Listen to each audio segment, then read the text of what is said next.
皆さんこんにちは、犬です。今回は相手の竹刀を押さえて打つ攻撃パターン8選の後編となっております。現在4つの技が勝ち残っております。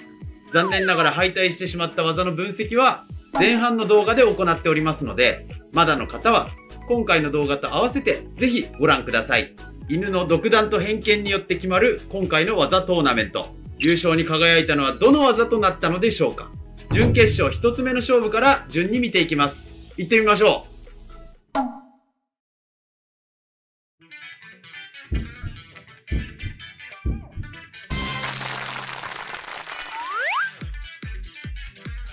う。敗れてしまった押さえてどうについてご紹介いたします。メリット。押さえられたことによって警戒し、手元を大きく上げる相手に有効です。逆動に比べて大きく深く入っても打つことができます。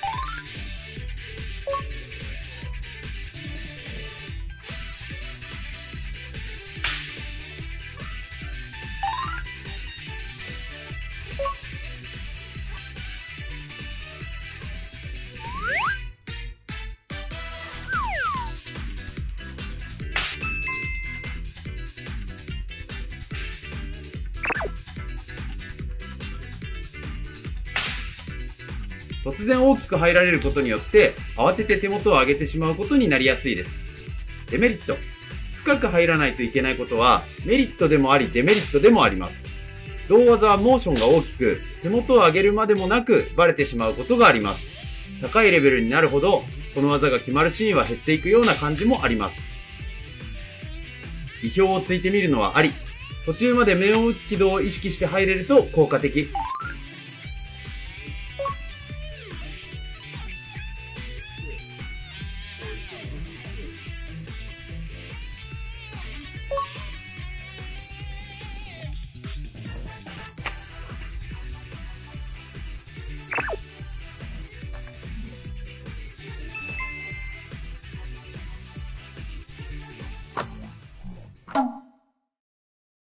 では、準決勝2つ目の勝負です。見ていきましょ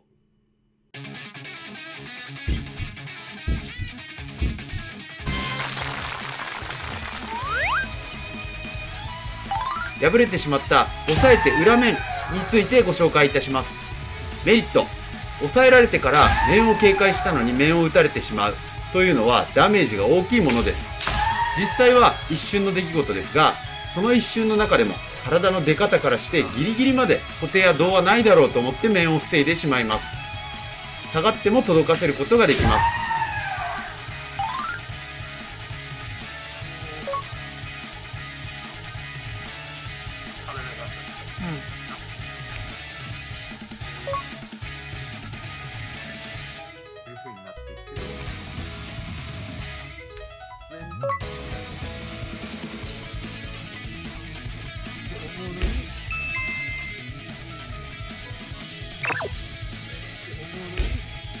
デメリット。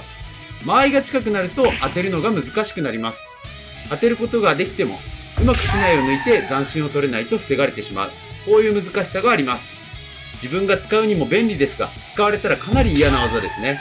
強いと思います。決勝戦です。シンプルな技同士が上がってきました。どちらが抑えてシリーズで最も使いやすい、決まりやすい技となったのでしょうか。では行きましょう。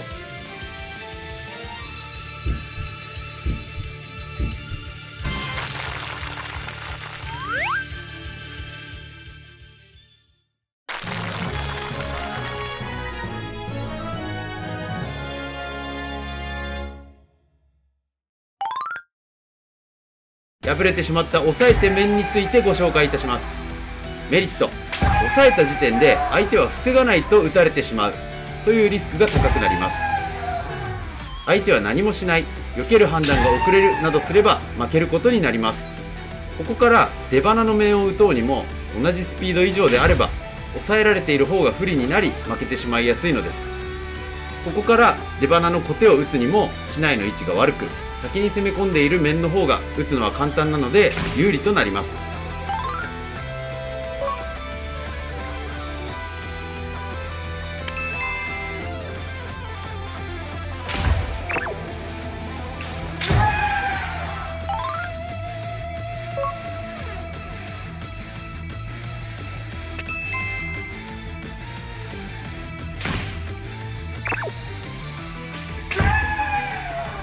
面のスピードが速ければ速いほど相手にとって脅威となり、仮に当たらなくても抑えられたら避けなきゃという意識を植え付けることができます。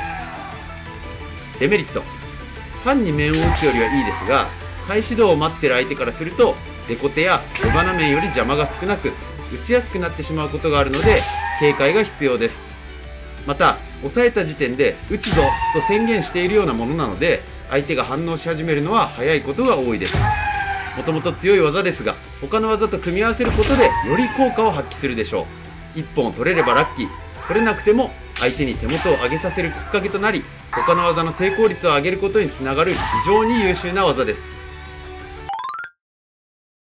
見事、犬の独断と偏見抑えてシリーズトーナメント第1位に輝いた抑えて小手についてご紹介いたします。メリット。少しでも手元が上がれば打てる。相手の反応の裏をついているので避けにくい。バリエーションも多く、相手の手元の上がり方によって打ち方を変えて追尾することができる。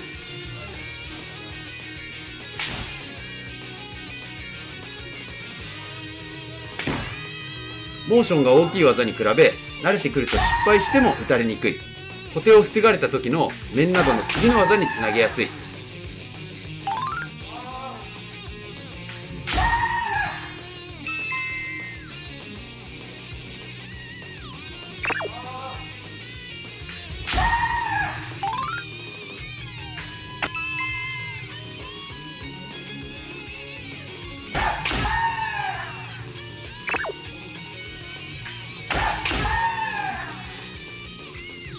デメリット。手元が上がらなければ打ちにくい。当たらなかった時には頭を出している状態になるので後打ちに注意が必要。速い体の寄せや相手をしっかり見る目が重要になります。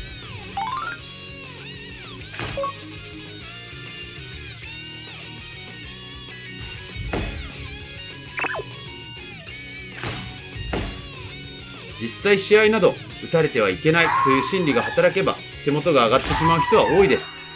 いろんな角度に対応して当てることができるようにしていけば、避けたのに当てられちゃうのと相手に与えるダメージが大きくなり迷います。小手を警戒するあまり面技を防ぐのが遅れることにつながり、面が決まりやすくもなります。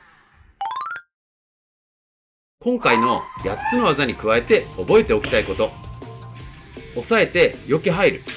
これらの攻撃的な考え方だけでなく、同じ入りから何もしない避け入る動作を入れることによって打たれるという緊張から、あ、打ってこないんだ、よかったという安心へ。抑えたら必ず打つではなく、これを試合中に何度か入れることで相手の心を揺さぶることができ、次の攻撃の威力が上がります。またこの動きで相手の反応を見ておいて、どの技が効果的か考えるための情報を得ることができます。これも技の成功率を上げ、威力を高めることにつながるテクニックですね。避け入って打たないように見せて打つのもいいです。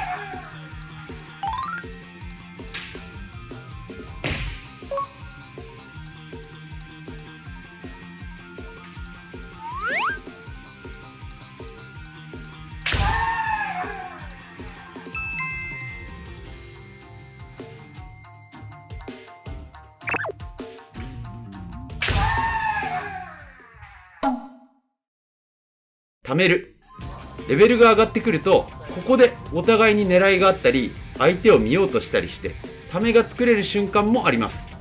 警戒しつつ狙っているけどお互いに動かないというような不思議な時間です。こういう時にはさらに深く考え、相手の考えを裏切ることをしてみましょう。フェイントをかける。